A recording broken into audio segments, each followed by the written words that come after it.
Jadi frame yang dibangun adalah kurang lebih begini. Pertama, Jokowi haus kekuasaan. Kedua, dia ingin mempertahankan kekuasaannya. Ketiga, untuk itu dia merancang agar putra-putranya menjadi pejabat publik. Keempat, Jokowi mendorong Gibran menjadi cawapres demi ambisi kekuasaannya. Kelima, Gibran sendiri tidak punya integritas. Keenam, Jokowi dan Gibran mengkhianati partai yang membesarkannya dan bahkan mengkhianati negaranya. Ketujuh, demi kekuasaannya, Jokowi dan keluarga mendikte MK yang ketuanya adalah paman Gibran. Ini semua tidak pakai bukti yang bisa diverifikasi.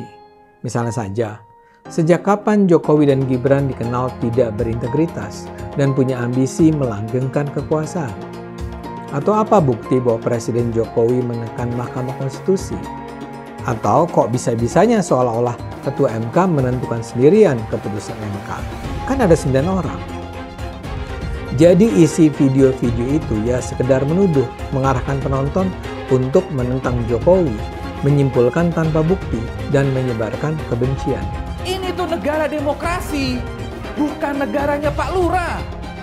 Jangan karena demi biar anaknya Pak Lurah nggak kelihatan dodol, jadi acara debat cawapresnya dihilangin seenak jidat kayak begini. Ini yang harus kita lawan. Jangan salahin rakyat. Kalau punya pikiran, semua sektor dikuasain sama Pak Lurah untuk menangin anaknya. Malah sok-sokan dengan muka polos, bilang taat konstitusi, tapi ternyata malah pakai tangan pamannya untuk mempermainkan konstitusi. Paham? Jangan cok gue.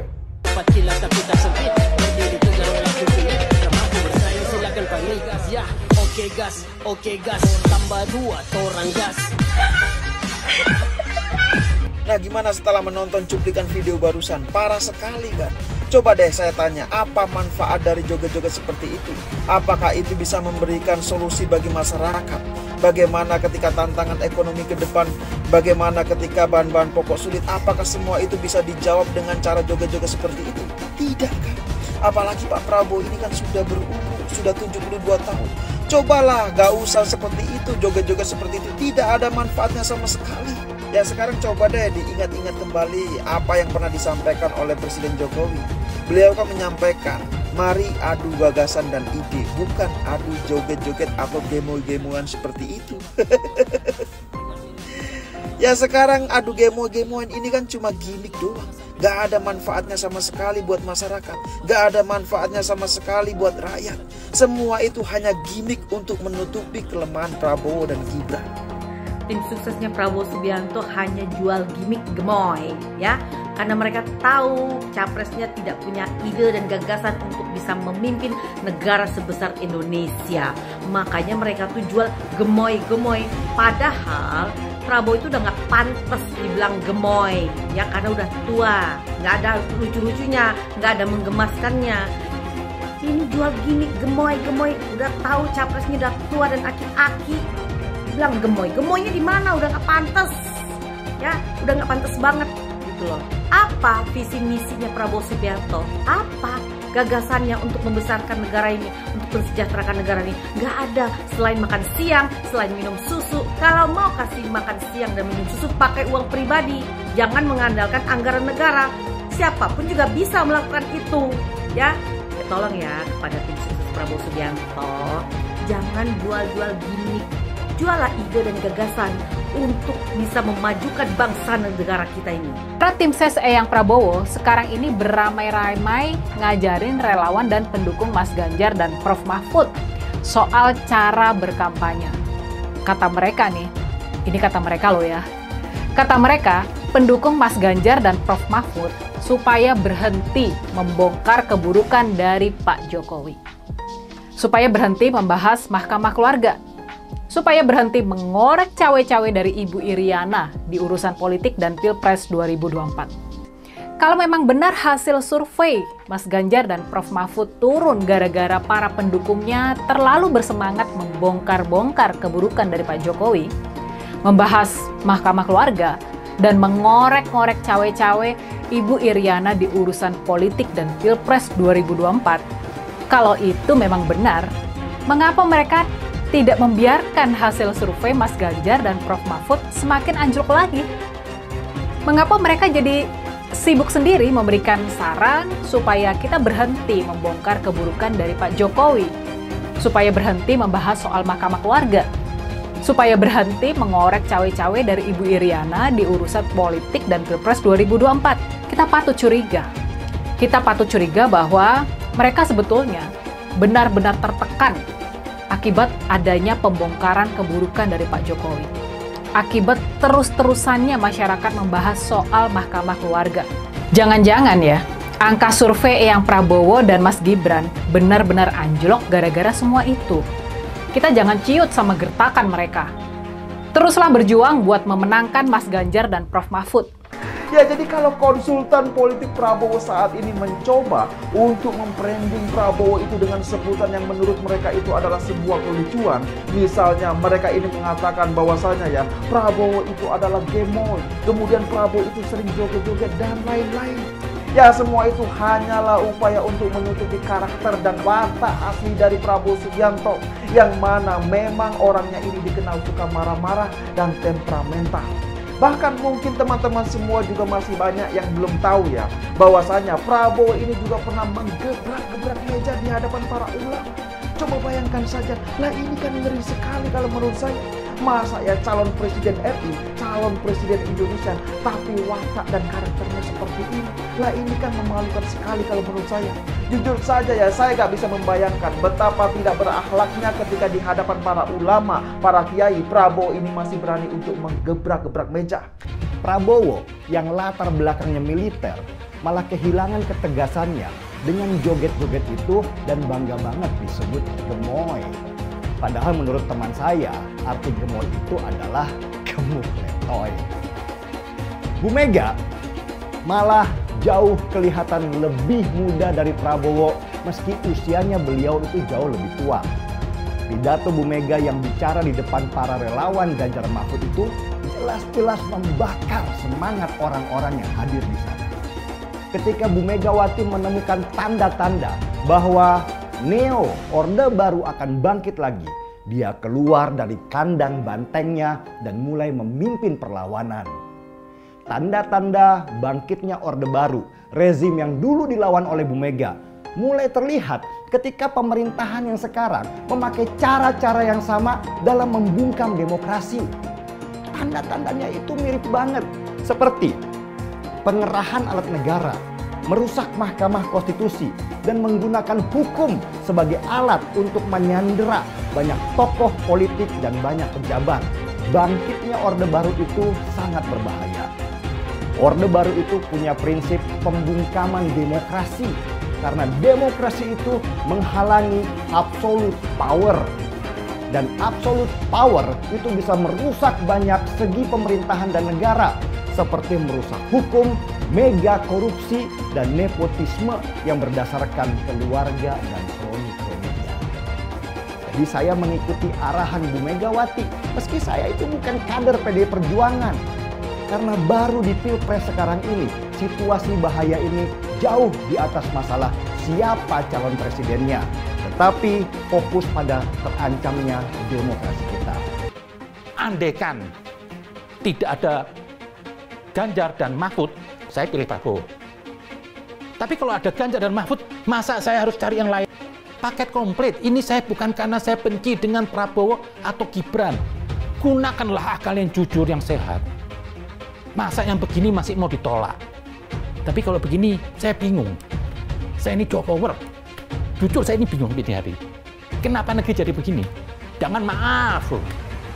Karena ini Gibran anak presiden, terus kita anggap Gibran ini Jokowi. Ya jauh dong. Ilmu tuh nggak bisa diwariskan. Ini kalau terjadi sesuatu pilpres nanti, apa nggak saya khawatir? Ini pilpres yang terburuk mungkin. Kenapa? Ada bau-bau melanggar konstitusi. Saya nggak ingin selama hidup saya itu saya berpihak kepada yang tidak benar. Saya lebih senang bersama orang yang kalah. Semoga Anda semua tolong gunakan pikiran Anda dalam memilih pemimpin. Kalau saya melihat secara jujur saya harus menggunakan akal sehat, bukan karena saya kebencian dengan Prabowo atau Pak Gibran atau yang lain. ini demi negara, saya harus katakan, tidak ada alasan saya untuk menolak Pak Mahfud dan Pak Ganjar memimpin negeri ini. Kalau itu di situ ada 3 calon. Dari sini terlihat ada bau-bau kelicikan yang berjalan di dalam sistem. Soal anggaran, keamanan, dan backingan. Kita kebayang siapa yang paling diuntungkan oleh sandiwara yang besar ini. Gak mungkin ribuan orang itu gerak sendiri tanpa dikendalikan. Gak mungkin. Gak mungkin gerombolan itu manut-manut saja tanpa diinstrukturi. Kekacauan ini adalah tanda bahwa 2024 mengandung banyak sekali aroma busuk. Jelas sumbernya adalah akal bulus dan nafsu politik. Sebenarnya masyarakat udah paham. Mata kita semua udah terbuka lebar. Bahwa tanda-tanda kecurangan dan keculasan semakin jelas. Bahkan dari tingkat yang tinggi sampai level desa. Bahkan para kepala desa dan perangkat aja dimobilisasi. Gak kebayang politik kebusukan macam apa yang beredar di desa-desa. Belum lagi perangkat hukum, sistem, dan sumber daya negara. Saya mendapatkan berbagai laporan tentang dugaan kecurangan dalam tahapan pemilu. Laporan yang saya terima antara lain ada dugaan pemasangan baliho parpol oleh oknum tertentu. Sebaliknya terjadi juga penurunan baliho parpol tertentu yang diduga dilakukan oleh aparat. Alat peraga sosialisasi capres-cawapres tertentu diturunkan oleh oknum Satpol PP kepada aparat keamanan, baik itu TNI, Polri, serta aparatur sipil negara dan birokrasi, juga KPU dan Bawaslu, hendaknya bersungguh-sungguh menjaga netralitas. Sebagaimana pula Presiden sudah berulang kali mengatakan, menegaskan sikapnya bahwa pemilu akan berlangsung netral. Tidak boleh ada kecurangan. Tidak boleh ada tekanan-tekanan terhadap kelompok tertentu. Dan tidak boleh ada pemihakan kepada kelompok tertentu lainnya. Sesuatu yang diperoleh secara tidak baik tidak akan memberi berkah dan kebaikan. Nah, yang pasti kalau buat saya dibandingkan misalnya Pak Gibran jadi maju gitu, Mas Gibran gitu ya. Ya saya pilih Ganjar sama Mahfud lah, karena lebih teruji kan. Anda jadi wali kota baru 2 tahun 3 tahun kan belum teruji juga. Ini urus negara loh, mau jadi presiden loh. Kalau Anda belum lengkap, belum pernah di legislatif, belum nasional ya maksudnya DPR, kan DPR kan belum ngerti nih pemerintahan seperti apa. Anda belum pernah di eksekutif yang tingkat provinsi, Anda nggak ngerti jadi presiden nanti. Ini bukan soal belajar coba-coba loh. Ini negara dipertaruhkan untuk 2045. Kita kan mau mencapai 100 tahun ini mau jadi apa? Kalau coba-coba, ini negara sebentar lagi 300 juta penduduk kita. Mana boleh kita kasih orang coba-coba. Saya tidak meremehkan anak muda ya. Anak muda bisa lebih kreatif gitu ya. Tapi bicara tata negara, harus mengerti konstitusi. Anda bukan hanya untuk berani untuk maju. Kalau cuma berani maju, banyak bisa kita pilih orang berani maju. Tapi yang lengkap dengan track record ini kan butuh waktu pembuktian. Saya pasti pilih Pak Ganjar, Pak Mahfud yang lebih pengalaman. Saya tidak mau anak cucu saya harus nunggu sekian tahun lagi. Pengalaman Jakarta gitu kan, nunggu lagi mundur. Males sudah. Jadi kita nggak usah coba-coba deh. Udah jangan dengerin janji-janji manis orang. Buktikan aja selama ini bagaimana. Anies Baswedan adalah yang terbaik dan banyak baik-baik sebagai calon pemimpin di negeri ini. Alam semesta memberikan dukungannya kepada kita. Hingga betapa besarnya dan betapa beratnya rintangan itu, insya Allah kita akan mampu melewati itu, saudara semuanya. Kita akan mampu melewati itu, dan insya Allah kita akan membawa kemenangan kepada pasangan kita ini. Pasangan kita, amin. Pasangan kita, amin. insya Allah. Harus dicek betul, pernah nggak calon pemimpin kita, calon presiden kita ini memecah belah umat. Kalau punya jejak pernah memecah belah umat, jangan dipilih. Kita lihat apakah pemimpin kita, calon pemimpin kita ini ya pernah menggunakan agama sebagai alat untuk memenangkan kepentingannya atau tidak. Kalau agama diperalat untuk merebut kekuasaan, jangan dipilih. Sekali lagi, kalau ada calon pemimpin yang punya rekam jejak memperalat agama untuk kepentingan politiknya, jangan dipilih. Kalau kalian pendukung saya, haram hukumnya membawa isu sara. Haram hukum.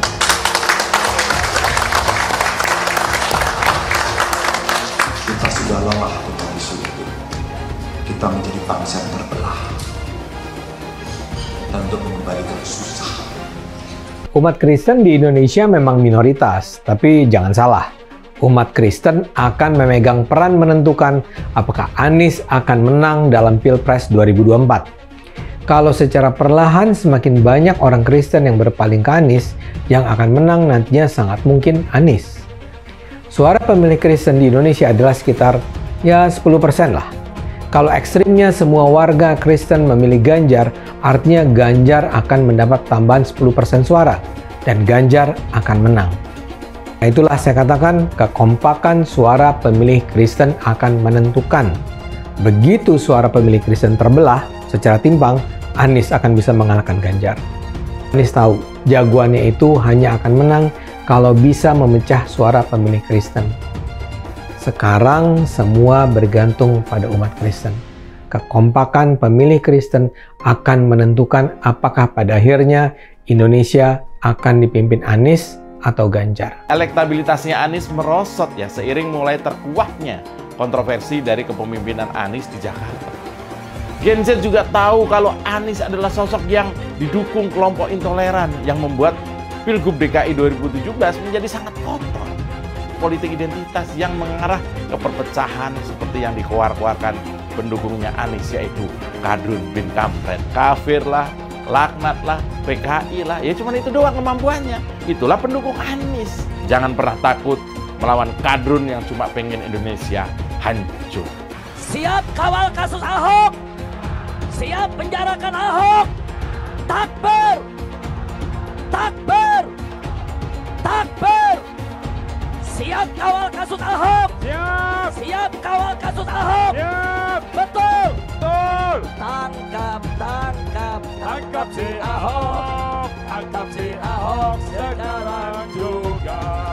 Tangkap, tangkap, tangkap si Ahok. Tangkap si Ahok sekarang juga. Takbir. Allahu Akbar. Takbir. Allahu Akbar. Tangkap, tangkap, tangkap si Ahok. Tangkap si Ahok sekarang juga. Tangkap, tangkap. Tangkap si Ahok sekarang juga. Lagi. Penjajahan di depan mata itu di Jakarta. Kita semua pribumi ditindas dan dikalahkan. Kini telah merdeka. Kini saatnya kita menjadi tuan rumah di negeri sendiri. Anies, ibunya Arab, bapaknya Arab, kakeknya Arab. Mas Anies nikah dengan keturunan Arab. Menantu Mas Anies, anak Mas Anies nikahnya dengan Arab lagi. Jadi Mas Anies kalau merepresentasikan Indonesia agak kurang keindonesiaannya. Mungkin 3% Indonesia aja yang bisa direpresentasikan oleh Mas Anies. Nasdem mengingatkan rakyat bahwa Anies kurang mewakili Indonesia karena dia Arab. Apakah ini rasis? Menurut saya tidak. Menurut saya justru ini nasionalis. Seperti di Pilkada DKI dulu, mereka juga ketol ingatkan warga DKI bahwa Ahok itu Cina. Lihat, Cinanya Ahok selalu dibawa-bawa. Bahkan sampai terang-terangan ajak ganyang bantai Cina. Jadi sah-sah aja kalau Hasan Nasbi bilang Anies itu kurang mewakili Indonesia karena dia Arab. Lah, mereka juga dulu begitu. Kalau Cina dianggap bukan pribumi, sementara Arab dianggap pribumi, itu baru namanya rasis. Rasis biadab itu. Kalau Cina bukan pribumi, Arab juga bukan. Hasan Nasbi cuma mengingatkan, pilih presiden yang pribumi saja. Saya bilang, Nis, ente nggak bisa jadi presiden. Kenapa? Karena presiden adalah orang Indonesia asli, saya bilang. DKI yang kita harapkan, Anies Baswedan yang begitu jelas Islamnya. 4 tahun 8 bulan jadi gubernur. Mana peraturan pergub saja yang melarang miras? Mana perda Islam apalagi? yang akhirnya tidak berani juga menegakkan hukum. Banjir tetap banjir, macet tetap macet, kriminalitas Jakarta. Anda tahu, 2 menit sekali terjadi pencurian. Sekarang orang sedang euforia, dia mau dicapreskan. Bagaimana umat terjebak lagi, bodoh lagi, masuk lagi. Kalau misalnya memang Anies itu mau maju dan dia tekad mau menegakkan hukum Islam dan menyatakan perlawanan, saya penuh. Tapi dia tidak lakukan itu. Tahu nggak, sumur resapan yang ngabisin anggaran beratus miliar itu meresap air agar masuk ke dalam bumi sesuai dengan sunatullah. Tetapi ternyata sumur ini tidak meresap air, malah airnya itu menggenang di sumur-sumur itu. Sumur resapan itu sekarang harus disiapin pompa untuk menguras air di sumur resapan. Kalaupun dia harus makan babi sepanjang jadi presiden, mungkin akan dilakukan. Jangan sampai Indonesia jatuh ke tangan pembohong. Jangan sampai Indonesia jatuh ke tangan Anies Baswedan. Jangan hanya konsentrasi pada pembangunan benda-benda mati yang indah difoto dan bisa ditunjukkan dalam 5 tahun hasilnya. Kalau kita mau menilai sebuah janji, maka lihat janjinya atau lihat kenyataannya. Dulu janjinya apa ya? Dan ini aneh, betul-betul aneh. Ini bukan kampanye, tapi saya sampaikan di sini. Di satu sisi menyiapkan jalur-jalur air untuk dikirim ke laut, di sisi lain di lautnya dipasang dengan pulau reklamasi, tinggal tunggu waktu jadi rob, air balik. Dan ini melawan sunatullah. Kenapa? Air itu turun dari langit ke bumi, bukan ke laut. Harusnya dimasukkan ke dalam bumi, masukkan tanah. Di seluruh dunia air jatuh itu dimasukkan ke tanah, bukan dialirkan pakai gorong-gorong raksasa ke laut. Jakarta telah mengambil keputusan yang fatal. Bukan banjir, itu memang parkir air.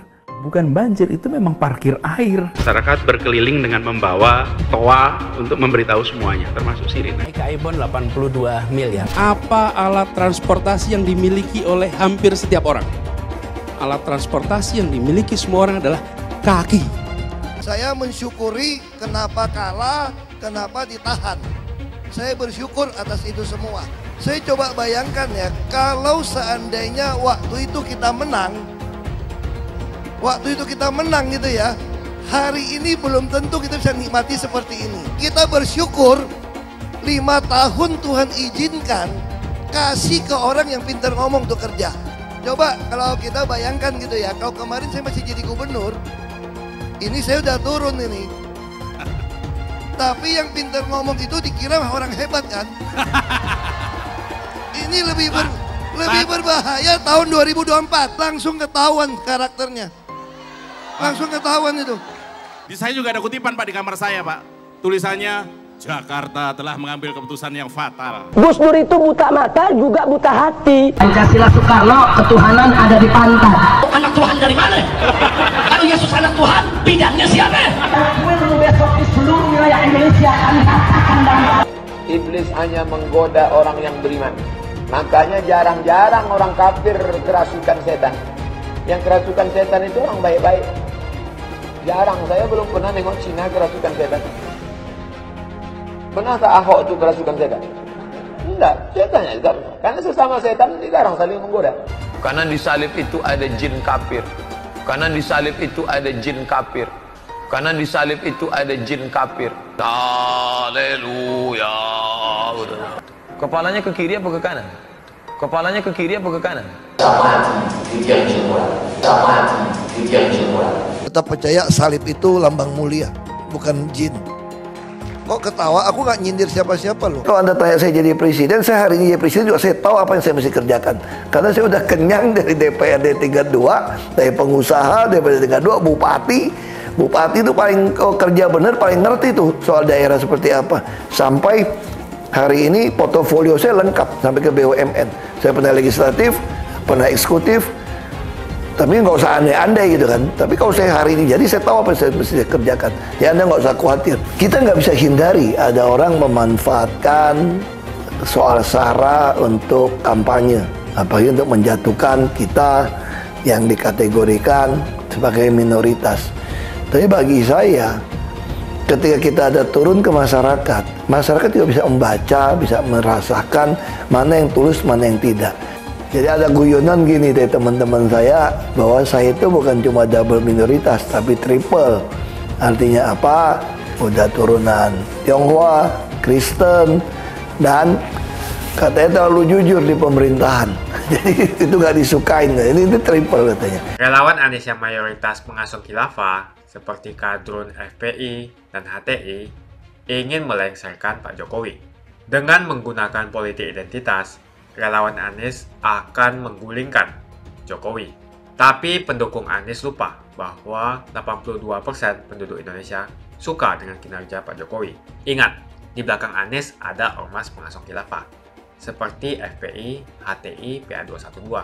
Saya yakin sebentar lagi karma Ahok akan mengejar Anies Baswedan. Saya ingin beri contoh tentang kanal di YouTube yang belakangan ini kesannya sangat anti Jokowi.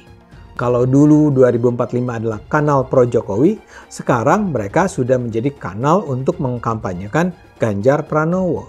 Tagline-nya saja berbunyi, menangkan Ganjar Pranowo.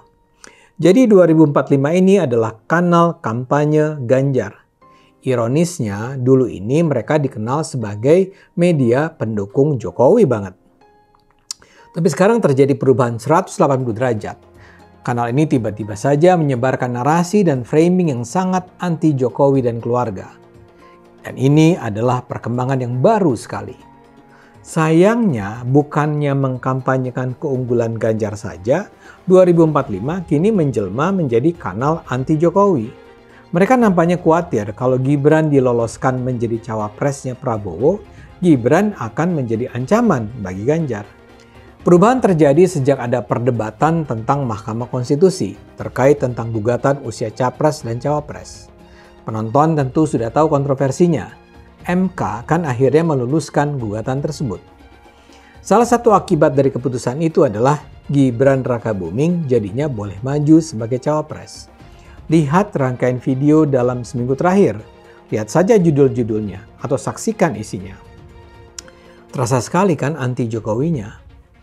Sebenarnya sih kekhawatiran semacam itu ya sah-sah saja, tapi yang jadi masalah, yang mereka jadikan sasaran tembak sekarang adalah Presiden Jokowi dan keluarganya. Kalau saja isinya adalah kritik objektif terhadap Presiden, terhadap Gibran, terhadap Kaisang, dan terhadap Mahkamah Konstitusi, tentu saja oke-oke saja. Kritik memang adalah bahan bakar demokrasi, tapi yang terjadi di video-video 2045 ini bukanlah kritik objektif semacam itu. Isinya penuh tuduhan subjektif, kebohongan, atau apa yang disebut penyesatan informasi. Saya kutip saja judul-judul videonya. Ada yang berjudul, Pak Jokowi sudahi drama yang bikin muak ini. Atau ada juga yang berjudul, Keluarga Jokowi hianati reformasi. Atau yang berjudul, berkhianat adalah menggali kubur sendiri. Dan ada pula judul-judul lain semacam itu. Lalu, ada video yang berisi percakapan 3 anak muda bernama Franz, Cynthia, dan Ucup. Judulnya serem. Gibran bakal jadi pengkhianat. Dalam obrolan itu, Gibran disebut sebagai kutu loncat untuk memenuhi ambisi. Ini disamakan dengan pegawai yang pindah-pindah kantor karena tidak punya loyalitas. Mereka bertiga jelas-jelas mengarahkan penonton untuk meragukan integritas Gibran. Saya gunakan lagi sejumlah contoh isi video itu secara ringkas. Misalnya saja, video seorang host bernama Rini Budoyo. Judulnya, Jangan Jadi Pengkhianat. Di dalam videonya, dia bilang, Jokowi dan keluarga harus mengerem ambisi agar terus berada di puncak kekuasaan. Dia bilang, jangan mengangkangi hukum untuk terus berkuasa. Indonesia bukan kerajaan, katanya. Rini minta agar Gibran mengendalikan ambisinya dan ambisi keluarganya. Jauhi aji mumpung, ujarnya. Lantas ada pula video Tinanda Putra. Di thumbnailnya ada judul Drama Keluarga Jokowi Membuat Muak. Sementara judul videonya sendiri adalah Keluarga Jokowi Hianati Reformasi. Menurut Tinanda, sudah bukan rahasia lagi keputusan MK itu adalah putusan pesanan kekuasaan. Dia bahkan menuduh cara Gibran menjadi cawapres itu melanggar hukum. Dia bilang dia tidak keberatan kalau Gibran ini jadi cawapres, tapi jangan dengan menekan Mahkamah Konstitusi. Keputusan MK itu diakibatkan oleh Ketua MK yang adalah paman Gibran. Menurut Tinanda, Ketua MK mengorbankan marwah MK untuk memuluskan ambisi Gibran. Itu baru 3 contoh. Video-video lainnya kurang lebih sama arahnya. Ini semua tidak pakai bukti yang bisa diverifikasi. Misalnya saja, sejak kapan Jokowi dan Gibran dikenal tidak berintegritas dan punya ambisi melanggengkan kekuasaan? Atau apa bukti bahwa Presiden Jokowi menekan Mahkamah Konstitusi? Atau kok bisa-bisanya seolah-olah Ketua MK menentukan sendirian keputusan MK? Kan ada 9 orang. Jadi isi video-video itu ya sekedar menuduh, mengarahkan penonton untuk menentang Jokowi, menyimpulkan tanpa bukti, dan menyebarkan kebencian. Jadi frame yang dibangun adalah kurang lebih begini. Pertama, Jokowi haus kekuasaan. Kedua, dia ingin mempertahankan kekuasaannya. Ketiga, untuk itu dia merancang agar putra-putranya menjadi pejabat publik. Keempat, Jokowi mendorong Gibran menjadi cawapres demi ambisi kekuasaannya. Kelima, Gibran sendiri tidak punya integritas. Keenam, Jokowi dan Gibran mengkhianati partai yang membesarkannya dan bahkan mengkhianati negaranya. Ketujuh, demi kekuasaannya, Jokowi dan keluarga mendikte MK yang ketuanya adalah paman Gibran. Tentu saja ini sangat disayangkan. Seperti dikatakan, kanal YouTube sebenarnya bisa menjadi media yang bermanfaat untuk menyehatkan demokrasi. Tapi dalam kasus kanal 2045, kanal YouTube ini justru dijadikan sarana untuk menghabisi lawan politik dengan cara yang tidak pantas. Mudah-mudahan 2045 mau mengoreksi diri. Semakin dekat Pilpres, relawan Anies semakin beringas dan Anies semakin galau. Dengan menggunakan politik identitas, relawan Anies akan menggulingkan Jokowi. Relawan Anies yang mayoritas mengasuh khilafah seperti kadrun FPI dan HTI ingin melengsarkan Pak Jokowi. Tapi pendukung Anies lupa bahwa 82% penduduk Indonesia suka dengan kinerja Pak Jokowi. Saya pikir kalau terjadi baku hantam, maka ada 82% yang akan menghajar kadrun pengasuh khilafah itu. Kalau melihat perkembangan koalisi politik yang paling agresif memperluas basis kerjasama yang sudah konkret adalah koalisi Ganjar. Sejak Ganjar diumumkan oleh PDIP, sudah resmi koalisi Ganjar ini didukung oleh 3 partai, yaitu P3, Hanura, dan juga Perindo. Nasdem pun semakin pusing melihat Anies, karena elektabilitas Anies semakin jatuh, dan banyak kader-kader Nasdem terjerat kasus korupsi, seperti belakangan kasus korupsi BTS. Kasus korupsi 8 triliun yang dilakukan oleh kader terbaik Nasdem yaitu Johnny G. Plate ini sangat menghantam Partai Nasdem, menteri dari Kementerian Pertanian, di mana ini juga adalah dari Partai Nasdem. Apalagi belakangan ada 120.000 kader dari Partai Nasdem pindah ke Partai Perindo. Semenjak Nasdem mengusung Anies, banyak sekali petaka yang diterima oleh Nasdem. Apakah ini merupakan karma dari Ahok? Silahkan komentar di kolom komentar. Yang jelas saya tidak akan memilih Anies, karena Anies bukan pribumi yang jelas. Dan Anies juga merupakan antitesis daripada Jokowi. Antitesis artinya bertolak belakangan dengan semua kebijakan Jokowi. Anies sudah terang-terangan menyebutkan dia tidak akan melanjutkan kinerja dari Pak Jokowi. Tidak ada infrastruktur yang akan dibangun jika Anies memimpin Indonesia 5 tahun ke depan. Lagi pula, Anies juga didukung oleh khilafah dan pendukung Anies dari ormas seperti FPI dan juga HTI. Apa kita mau FPI dan HTI kembali di Indonesia jika Anies memimpin? Anies adalah bapak politik identitas yang menghalalkan segala cara untuk menggapai kekuasaan, termasuk menggunakan politik identitas berbasis agama. Kita lihat di kasus Ahok. Kita sudah bisa melihat kinerja Anies selama 5 tahun di Jakarta, dan ini merupakan rekam jejak Anies Baswedan. Tidak ada satupun janji yang dipenuhi, dan tidak ada kinerja yang bisa dibanggakan. Dari DP 0%, OKOC, kelebihan bayar, Formula E, banjir, sumur resapan, jalan rusak, dan gonta-ganti nama jalan. Jadi saya rasa tagline perubahan yang diusung Anies adalah tagline merubah kata korupsi menjadi kelebihan bayar, supaya semua koruptor tidak dijerat oleh pasal korupsi. Karena mereka semua hanya melakukan kelebihan bayar. Jadi perkataan Ahok sudah terbukti dan Jakarta sudah menjadi korban. Jangan biarkan Indonesia menjadi korban kibulan Anies Baswedan. Suara minoritas jangan lagi merasa takut untuk memilih pemimpin yang membela hak minoritas. Karena Anies jelas hanya memanfaatkan suara minoritas untuk mendapatkan suara. Ingat, di belakang Anies ada ormas pengasuh khilafah, seperti FPI, HTI, PA212. Saya yakin sebentar lagi karma Ahok akan mengejar Anies Baswedan. Begitu saja opini saya hari ini. Tuliskan opini kalian tentang Anies Baswedan di kolom komentar. Dan juga tuliskan pendapat kalian tentang people power oleh relawan Anies untuk melengsarkan Pak Jokowi. Tuliskan pendapat kalian. Jika kalian siap untuk melawan people power yang digaungkan oleh relawan Anies, ayo tuliskan lawan people power di kolom komentar. Pastikan Anda semua like video ini dan bagikan video ini ke teman dan family Anda supaya mereka semua mengetahui tentang informasi ini. Tekan tombol subscribe dan bunyikan lonceng notifikasi supaya kamu tidak ketinggalan